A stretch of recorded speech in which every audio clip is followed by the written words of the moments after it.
ஆதி திராவிடர் மற்றும் பழங்குடியினர் நலன். All men are created equal is the greatest fundamental principle upon which our freedom institutions rest என்றார் Abraham Lincoln. பிறப்புக்கும் எல்லா உயிருக்கும் எனும் வள்ளுவரின் வாக்கை சிந்தையில் தாங்கி விளிம்பு நிலை மக்களுக்கான நலத்திட்டங்களை தமிழ்நாடு அரசு நடைமுறைப்படுத்தி வருகிறது. ஆதி திராவிடர் மற்றும் பழங்குடியினர் குடியிருப்புகளில் உள்கட்டமைப்புகளை மேம்படுத்துவதற்காக 1000 கோடி ரூபாய் மதிப்பீட்டில் செயல்படுத்தப்பட்டு வரும் அயோத்திதாச பண்டிதர் குடியிருப்பு மேம்பாட்டு திட்டத்தின் கீழ் 5281 உள்கட்டமைப்பு பணிகள் 482 கோடி ரூபாய் செலவில் முடிக்கப்பட்டுள்ளன. 120 கிராம அறிவுசார் மையங்களும் 117 கோடி ரூபாய் மதிப்பீட்டில் கட்டப்பட்டு வருகின்றன. பழங்குடியின மக்களின் குடியிருப்புகளில் உள்கட்டமைப்பு வசதிகளை மேம்படுத்துவதற்காக 1000 கோடி ரூபாய் மதிப்பீட்டில் செயல்படுத்தப்பட்டு வரும் தொல்கொடி திட்டத்தின் கீழ் இதுவரை 908 அடிப்படை உள்கட்டமைப்பு பணிகள் மற்றும் 6685 பழங்குடியினர் வீடுகளின் கட்டுமான பணிகள் 450 கோடி ரூபாய் மதிப்பீட்டில் மேற்கொள்ளப்பட்டு உள்ளன. இந்த இடைக்கால வரவு செலவு திட்ட மதிப்பீடுகளில் இத்திட்டங்களை செயல்படுத்திட முறையே 300 கோடி ரூபாய் மற்றும் 255 கோடி ரூபாய் நிதி ஒதுக்கீடு செய்யப்பட்டுள்ளன. மாணவர்களுக்கான நவீன விடுதிகள் மூலம் பாதுகாப்பான கற்றல் சூழலை நமது அரசு உருவாக்கி வருகிறது. சென்னையில் உள்ள MC ராஜா கல்லூரி விடுதியானது 44 கோடி ரூபாய் மதிப்பீட்டில் 1,00,000 சதுர அடி பரப்பளவில் 121 அறைகளுடன் 484 மாணவர்கள் தங்கி கல்வி பயிலும் வகையில் உருவாக்கப்பட்டு உள்ளது. ஆதி திராவிடர் மற்றும் பழங்குடியின மாணவர்களுக்கு உலகளாவிய கல்வி வாய்ப்புகளை அளித்திட இந்த அரசு உறுதி பூண்டுள்ளது.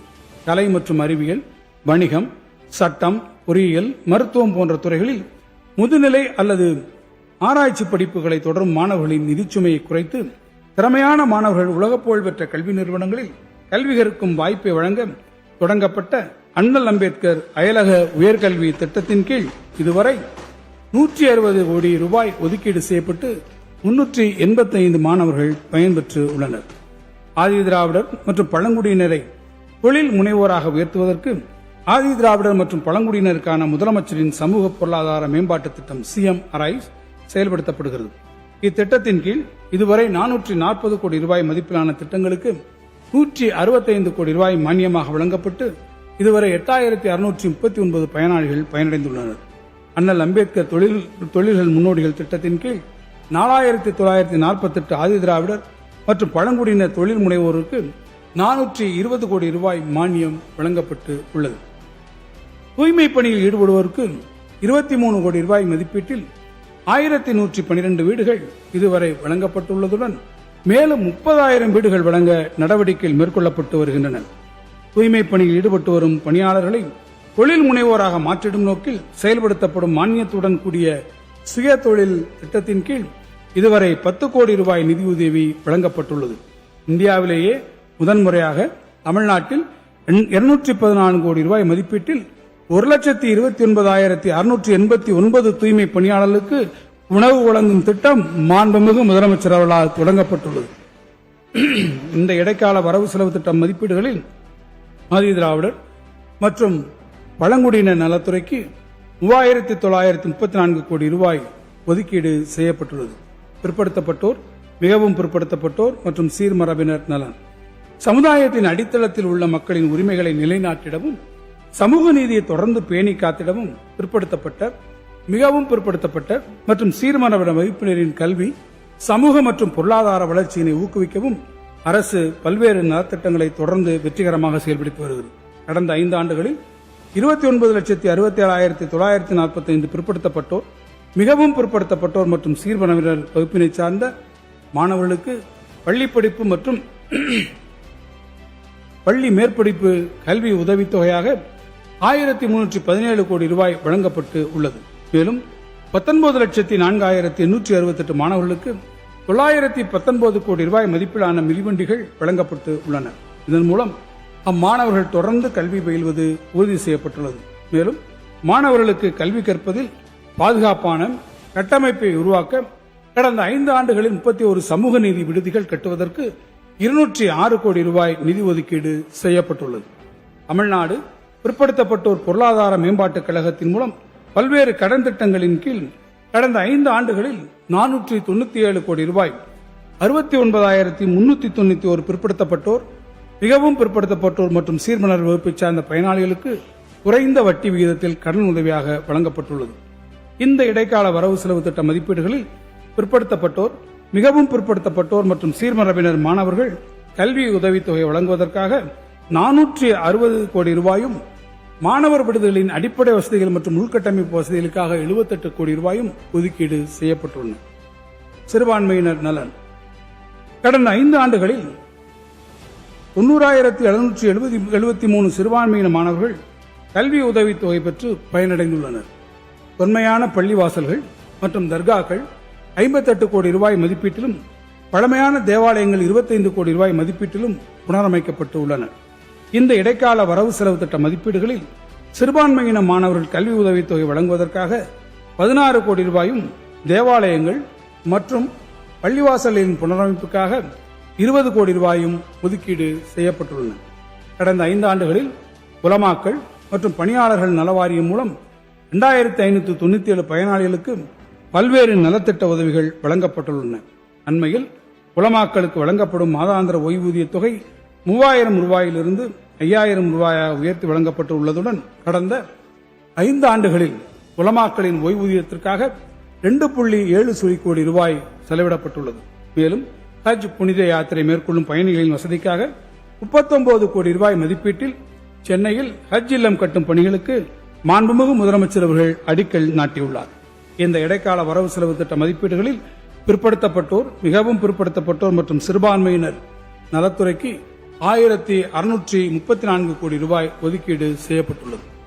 இந்து சமய அறநிலையத்துறை கடந்த 5 ஆண்டுகளில் 12,931 திருக்கோவில்களில் 8,100 கோடி ரூபாய் மதிப்பீட்டிலான திருப்பணிகள் மேற்கொள்ளப்பட்டு 4,180 திருக்கோவில்களில் திருக்குட முழக்குகள் நடத்தப்பட்டுள்ளன.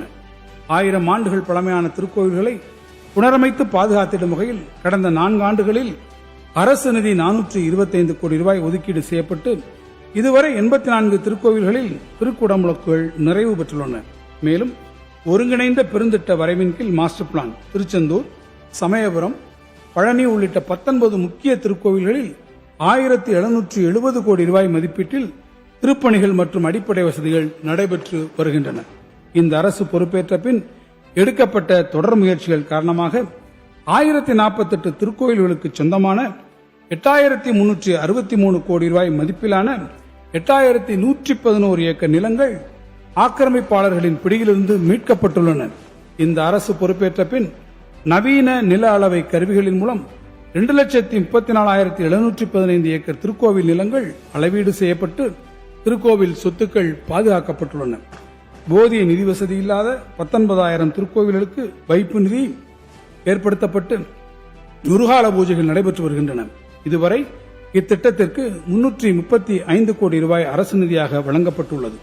திருக்கோவில் அர்ச்சகர்களுக்கு முதன்முறையாக மாதந்தோறும் 1,500 ரூபாய் ஊக்கத்தொகையாக வழங்கப்பட்டு வருவதோடு அவர்களின் குழந்தைகளின் உயர்கல்விக்காக இதுவரை 1,500 மாணவ மாணவியர்களுக்கு கல்வி உதவித் தொகையாக தலா 10,000 ரூபாய் வழங்கப்பட்டுள்ளது. திருக்கோவில் அர்ச்சகர்கள் மற்றும் பணியாளர்களுக்கான மாதாந்திர ஓய்வூதியம் 5,000 ரூபாயாகவும், மாதாந்திர குடும்ப ஓய்வூதியம் 2,500 ரூபாயாகவும் உயர்த்தி வழங்கப்படுவதுடன் ஓய்வூதியதாரர்கள் மற்றும் குடும்ப ஓய்வூதியதாரர்களுக்கு குடும்ப நல நிதி 4 லட்சம் ரூபாயாக உயர்த்தப்பட்டு உள்ளது. தஞ்சை மாவட்டம் கும்பகோணம் துக்காட்சி அருள்மிகு ஆபத்சகாயேஸ்வரர் திருக்கோயிலுக்கு மரபு சார்ந்த கட்டடக்கலையினை பாதுகாக்கும் பொருட்டு நவீன அறிவியல் உதவியுடன் பழமை மாறாமல் திருக்கோயிலை புனரமைத்ததற்காக கலாச்சாரிய பாரம்பரிய யுனெஸ்கோ ஏசியா பசிபிக் விருது அறிவிக்கப்பட்டுள்ளது. சுற்றுலா 2024 ஆண்டில் 30.68 கோடி உள்நாட்டு சுற்றுலா பயணிகள் மற்றும் 11.6 லட்சம் பன்னாட்டு பயணிகள் வருகை என மொத்தம் 30.79 கோடி எண்ணிக்கையுடன் சுற்றுலாத்துறையில் நாட்டிலேயே தமிழ்நாடு 2வது இடத்தில் உள்ளது. பொருளாதார வளர்ச்சியில் சுற்றுலாத்துறை அளிக்கக்கூடிய பெரும் பங்களிப்பை நன்கு உணர்ந்துள்ள இந்த அரசு இத்துறையில் தனியார் துறை முதலீடுகளை ஈர்த்திடவும், வேலைவாய்ப்புகளை பெருக்கிடவும் புதிய சுற்றுலா கொள்கையை வெளியிட்டது. அண்மையில் மாமல்லபுரத்தில் நடைபெற்ற உலகளாவிய சுற்றுலா மாநாட்டில் 22,794 கோடி ரூபாய் முதலீடு செய்திட 127 முன்னணி நிறுவனங்களுடன் புரிந்துணர்வு ஒப்பந்தங்கள் மேற்கொள்ளப்பட்டுள்ளன. கடந்த ஆண்டு தமிழ்நாடு மருத்துவ மதிப்பு பயண உச்சி மாநாடு இந்த அரசின் பங்களிப்புடன் வெற்றிகரமாக நடைபெற்றது. தமிழ்நாட்டில் அதிகம் அறியப்படாத 22 சுற்றுலா தலங்களை மேம்படுத்த 100 கோடி ரூபாய் ஒதுக்கீடு செய்யப்பட்டு அதற்கான பணிகள் நடைபெற்று வருகின்றன. மயிலாடுதுறை மாவட்டத்தில் உள்ள புராதன நகரமான பூம்புகார் 24 கோடி ரூபாய் செலவில் புதுப்பிக்கப்பட்டுள்ளது. மாமல்லபுரத்திற்கு வருகின்ற சுற்றுலா பயணிகளுக்கு தேவையான அடிப்படை வசதிகளை மேம்படுத்த முதன் முதலாக மாமல்லபுரத்தில் சிறப்பு பகுதி மேம்பாட்டு ஆணையம் அமைத்து அதன் மூலமாக 100 கோடி ரூபாய் மதிப்பீட்டில் நவீன சுற்றுலா உள்கட்டமைப்பு வசதிகள் ஏற்படுத்தப்படும் என்று மாண்புமிகு முதலமைச்சர் அவர்கள் அறிவித்துள்ளார். இதற்கான நடவடிக்கைகள் விரைவில் தொடங்கப்படும். கன்னியாகுமரியில் கடற்கரை முகப்பு பகுதி மேம்பாட்டுப் பணிகளை சிறப்பாக மேற்கொண்டதற்காகவும், நீலகிரி மாவட்டம் உள்ளாடாம், கோயம்புத்தூர் மாவட்டம் வேட்டைக்காரன்புதூர் ஆகியவை சிறந்த சுற்றுலா கிராமங்களாக தேர்ந்தெடுக்கப்பட்டதற்காகவும் ஒன்றிய அரசின் விருதுகள் 2023 ஆண்டில் பெறப்பட்டுள்ளன. கன்னியாகுமரியில் ஐயன் திருவள்ளுவரின் சிலை மற்றும் விவேகானந்தர் பாறை ஆகியவற்றை இணைக்கும் கண்ணாடி இலை பாலத்தினை கடந்த ஆண்டு நமது மாண்புமிகு முதலமைச்சர் அவர்கள் திறந்து வைத்தார். சுற்றுலா பயணிகளிடையே பெரும் வரவேற்பை பெற்ற இக்கண்ணாடி இலை பாலத்தினால் கடந்த ஆண்டில் மட்டும் சுற்றுலா பயணிகளின் வருகை 43% அதிகரித்துள்ளது. இந்த இடைக்கால வரவு செலவு திட்ட மதிப்பீடுகளில் சுற்றுலாத்துறைக்கு 1,394 கோடி ரூபாய் ஒதுக்கீடு செய்யப்பட்டுள்ளது. உணவு பாதுகாப்பு. பொருளாதார சமூக வேறுபாடு இன்றி மக்கள் அனைவருக்கும் உணவு பாதுகாப்பை உறுதி செய்திட வேண்டும் என்பதே இந்த அரசின் தலையாய நோக்கமாகும்.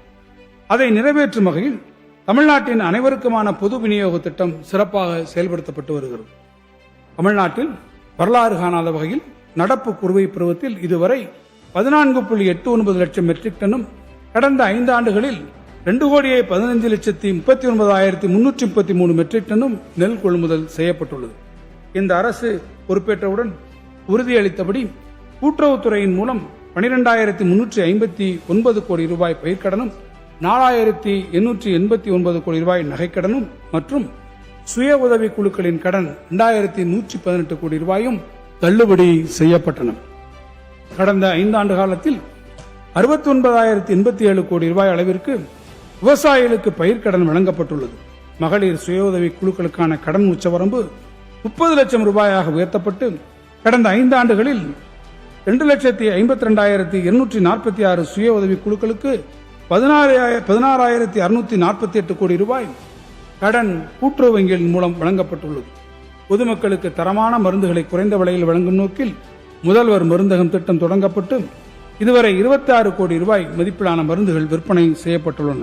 இதன் மூலம் 45 லட்சம் பொதுமக்கள் பயனடைந்துள்ளனர். இந்த இடைக்கால வரவு செலவு திட்ட மதிப்பீடுகளில் உணவு மானியத்திற்காக 14,000 கோடி ரூபாய் உட்பட கூட்டுறவு, உணவு மற்றும் நுகர்வோர் பாதுகாப்பு துறைக்கு 17,068 கோடி ரூபாய் ஒதுக்கீடு செய்யப்பட்டுள்ளது.